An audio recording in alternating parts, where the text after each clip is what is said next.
আসসালামু আলাইকুম বন্ধুরা, আশা করি সবাই ভালো আছেন।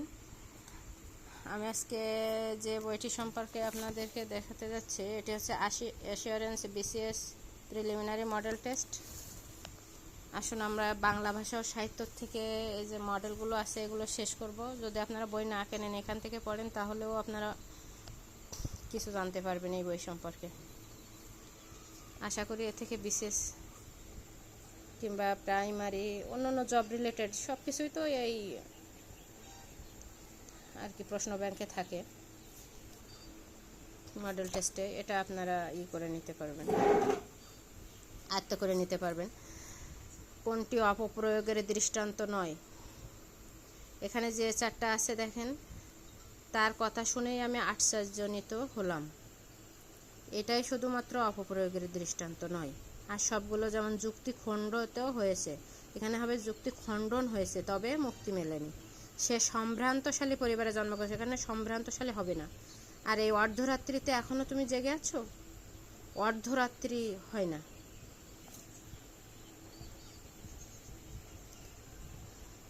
তারপর হচ্ছে ডিক্টেটর। ডিক্টেটরের পারিভাষিক শব্দ কি? ডিক্টেটরের পারিভাষিক শব্দ হচ্ছে একনায়ক। তাহলে আমরা মুখস্থ করে নেব, ডিক্টেটরের পারিভাষিক শব্দ একনায়ক। ডিক্টেটর নিম্নের কোনটি সঠিক নয়?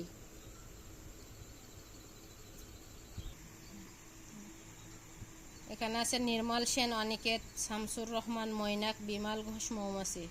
এই তিনটাই সঠিক, কিন্তু রাজশেখর বসুর এখানে যে কালকোট দেওয়া আছে এখানে কালকোট হবে না, এটা হবে রাজশেখর বসুর হবে পরশুরাম, এই জন্য এটা সঠিক নয়। কোন শব্দটিতে ইঙে এর উচ্চারণের বৈশিষ্ট্য বজায় থাকে? ইঙের উচ্চারণের বৈশিষ্ট্য বজায় থাকে এখানে জ্ঞান, বর্গিজা প্লাস ইঙে, আমরা জানি এটা মিলে হচ্ছে যে জ্ঞান, এটি হয়েছে, এই জন্য উচ্চারণের বৈশিষ্ট্য বজায় থাকে। 5 নম্বরে আছে দুহিল দুধু কি বেন্টে সামাই। চর্যাপদে এই প্রবাদ বাক্যের রচয়িতাকে? এটি হচ্ছে যে ঢেন্ডনপা। দুহিল দুধু কি বেন্টে সামাই এই চর্যাপদ প্রবাদ বাক্যের রচয়িতাকে? ঢেন্ডনপা। নিচের কোনটি সংস্কৃত তদ্ধিত প্রত্যয় যোগে গঠিত? সংস্কৃত তদ্ধিত প্রত্যয় যোগে গঠিত হচ্ছে ফেনিল। সংস্কৃত তদ্ধিত প্রত্যয়। তদ্ধিত প্রত্যয় কাকে বলে? আমরা জানি যে নামের পাশে যেটা আর কি যে প্রত্যয়টি যুক্ত হয়, নাম থাকবে তারপরে ফেনিলটি হয় এখানে। ছুটিখানি মহাভারতের অনুবাদককে? শ্রীকর নন্দী। ছুটিখানি মহাভারতের অনুবাদককে? শ্রীকর নন্দী। বিপ্লব স্পন্দিত বুকে মনে হয় আমিই লেলিন, উক্তিটি কার? সুকান্ত। সুকান্তর মনে হতো কি যে আমিই লেলিন।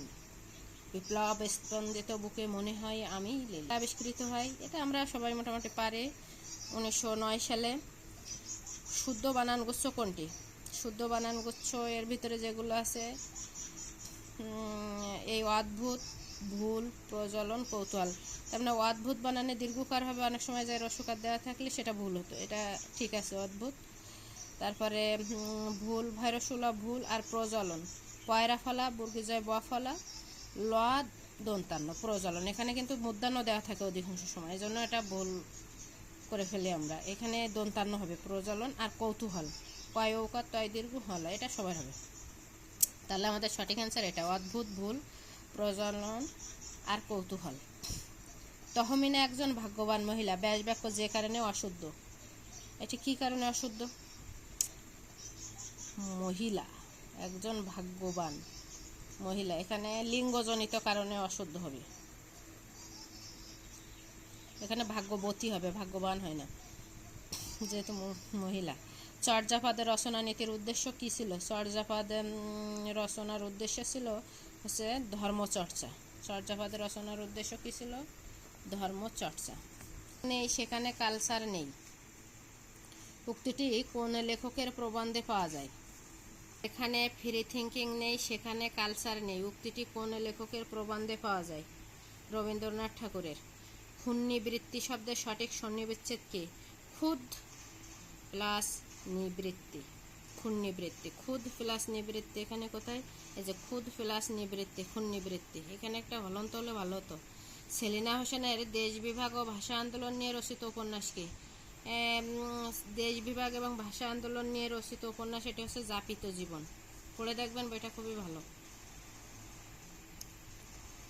পরবর্তী স্বর সংবৃত হলে স্বরের আদি ওয়া কি হয়? পরবর্তী স্বর সংবৃত হলে শব্দের আদি ওয়া কি হয়? এটা হচ্ছে সংবৃত হয়। পরবর্তী স্বর, এটা আমি সংবৃত নিয়ে একটা ভিডিও দেব, আপনারা দেখবেন। পরবর্তী স্বর সংবৃত হলে শব্দের আদি ওয়া কি হয়? সংবৃত হয়। বড্ড কিসের উদাহরণ? বড্ড হচ্ছে যে এখানে বর্ণদ্বিত্ব, ডবল এসেছে এজন্য বর্ণদ্বিত্ব। কোন পদের আগে অজস্র বসালে বহুবচন হয়? বিশেষ্য পদের আগে অজস্র বসালে বহুবচন হয়। তারপরে কোনটি মানিক বন্দ্যোপাধ্যায়ের রাজনৈতিক উপন্যাস? মানিক বন্দ্যোপাধ্যায়ের রাজনৈতিক উপন্যাস হচ্ছে প্রতিবিম্ব। শওকত ওসমানের ভাষা আন্দোলন ভিত্তিক উপন্যাস কোনটি? শওকত ওসমানের ভাষা আন্দোলন ভিত্তিক উপন্যাস হচ্ছে আর্দনাথ। ধাতু কিংবা প্রাতিপদিকের সাথে যুক্ত হলে প্রত্যয়ের যে অংশ লোপ পায় তাকে কি বলা হয়? ধাতু কিংবা প্রাতিপদিকের সাথে যুক্ত হলে প্রত্যয়ের যে অংশ লোপ পায় তাকে বলা হয় উপধা। হাঙ্গামা শব্দটি কোন ভাষার শব্দ? হাঙ্গামা হচ্ছে ফার্সি ভাষার শব্দ। হাঙ্গামা। বিপদে মোরে রক্ষা করো এ নয় মোর প্রার্থনা, এটি কোন শ্রেণীর বাক্য? বিপদে মোরে রক্ষা করো হে নয় মোর প্রার্থনা, এটি হচ্ছে জটিল বাক্য। মালাধার বসুকে শ্রীকৃষ্ণ বিজয় কাব্য রচনার পৃষ্ঠপোষকতা করেন কে? মালাধার বসুকে শ্রীকৃষ্ণ বিজয় কাব্য রচনার পৃষ্ঠপোষকতা করেন রকনউদ্দিন বরবকশাহ। ইনি কি করেন? মালাধার বসুকে শ্রীকৃষ্ণ বিজয় কাব্য রচনার পৃষ্ঠপোষকতা করেন। বাংলা সাহিত্যে কখন গদ্যের সূচনা হয়? 19 শতকে, এটা প্রায় সব আমরা জানি। বাংলাদেশের সাহিত্যিক, রাজনীতিবিদ ও সাংবাদিক আবুল মনসুর আহমেদ কোন জেলায় জন্মগ্রহণ করেন? আবুল মনসুর আহমেদ ইনি হচ্ছে যে ময়মনসিংহ হচ্ছে জাহানারা ইমাম। বিরামচিহ্ন কেন ব্যবহৃত হয়?